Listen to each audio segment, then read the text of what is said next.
Hello everybody, this is GamePro24X, and after a long time since this weapon has been released, I am now finally doing a weapon review of it. So, Dark Matter Generator, the lethal variant. Is it worth it? Well, let's take a look. Now, I don't have the numbers exactly, but you will need quite a bit of unit levels, at least up to like 140, I believe. I could be wrong, but you need a good portion of it in order to get this generator. So it starts at grade 7 and ends at grade 11, but you actually get a stat bonus at grade 10. So I wanted to wait until I got grade 10 done in order for me to do a proper review of it. So starting off with the grade 7 version, the Dark Matter Generator, after placed and you press the action button, it will create a giant black hole. And it travels to about 100 meters from where you placed it, and it'll go in a straight line. Now, some things to note. It will destroy cameras and other emplacements, so it is really good for clearing out those things if you care about that. But despite the black hole actually obstructing a lot of your view, you can actually still be seen if you are walking inside it.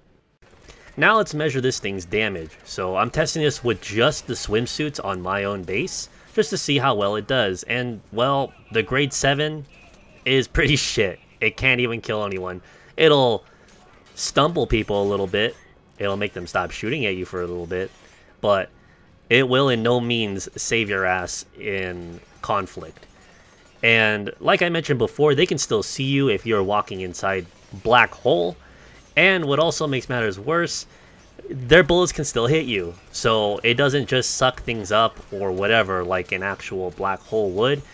It's really just one giant ball of mist that just does damage when you come into contact with it. So as you can see here, using this as a strategy against AI, not a very good idea.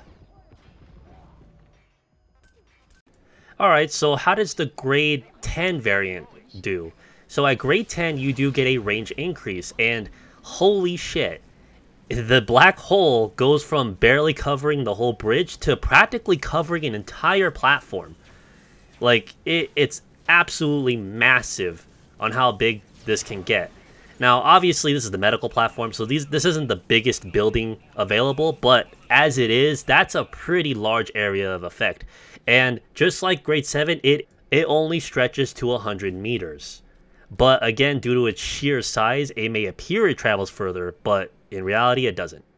On top of additional range, this thing actually does get a slight damage boost. So let's see how this does against my swimsuit guys. And, well, just like on the grade 7, it still is pretty shit. It does have a very large area of effect, but in terms of damage, it can't kill anyone. So if it's going to do very terribly against people that are just wearing swimsuits, which is practically zero armor, then it's not going to do well against guys who have armor. The best it's going to do is it's going to just stumble them, and that's it. But the one good thing about this is that due to that extra damage increase, this can actually destroy AA turrets and such. So you just let it go on its way, and it'll just destroy the cannons right then and there.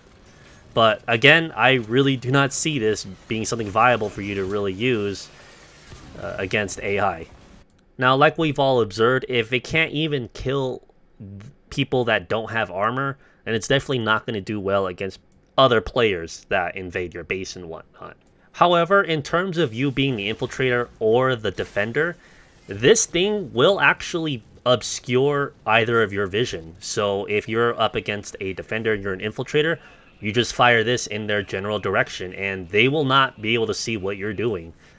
Now, obviously, all the other soldiers will still see you and whatnot, but the other player, the one that is more threatening than the AI, this will obstruct their view. And given how absolutely massive this thing is at grade 10, I would say it might be worth it to have on you if you are expecting to fight another player, whether you are the infiltrator or the defender. This will provide an interesting little counter. Hell, you can probably even hide in it and surprise the other player, because again, you can't see them, but the AI can still see you. Now, for the amount of resources needed to build it, along with just even use the damn thing, I don't know. I don't know if it really is going to be something that big or game-changing. I don't play FOB PvP, so I can't really say for sure. I'm just giving my little hypothesis on it. Now, I know George Salonik may have made a few videos here and there using it, so I would definitely check out his channel to see it in action when he plays against other people, because he is a pretty well-known PvP FOB player, so check him out. But in terms of using it anywhere else, even on the FOB events, it's just not worth it. It does very, very little damage. You can't hide in it, and it costs really, really high resources just to use. So unless it really is changing the whole PvP meta, I kind of consider this a pretty meh weapon. It's cool. It's interesting. I didn't expect something like this to be in Metal Gear Solid 5. I honestly expected this shit to be in Survive, if anything, but we got this. So, yeah, pretty interesting. But I just hope Konami comes out with something a little bit more useful. So that's going to be about it for this weapon review. I know it wasn't anything substantial, but again, the weapon itself isn't really interesting either. Aside from it looking cool, it really isn't something that great. And I would also assume that the stun variant is kind of the same, but I will make a separate video and I will do separate research on that one, because you never know, it might actually perform differently or more interestingly than the lethal counterpart. So if you like what I do and feel like supporting the channel, definitely check out my Patreon. And if you just want to hang out and chill, I have a Discord as well. I will be doing more videos very soon of the stun variant of this generator, and of course the Renov non-lethal version.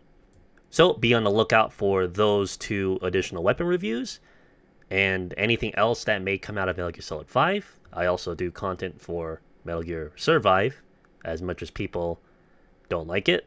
But I have found a lot of interesting things in Survive that have been keeping me a little bit busy, because there's so much research to be done in that game, and there's such a very tiny player base that it's really difficult to kind of get things done. But to me, it's like a whole new frontier of researching and really looking into like the game's mechanics and whatnot, and how very different it is compared to 5. I will be streaming later on today, so hopefully I'll see more of you guys around. But yeah, this is GamePro24X. Hope you guys enjoyed, and I'll see you guys later. Mission complete, and how? They're gonna tell stories about this one, boss.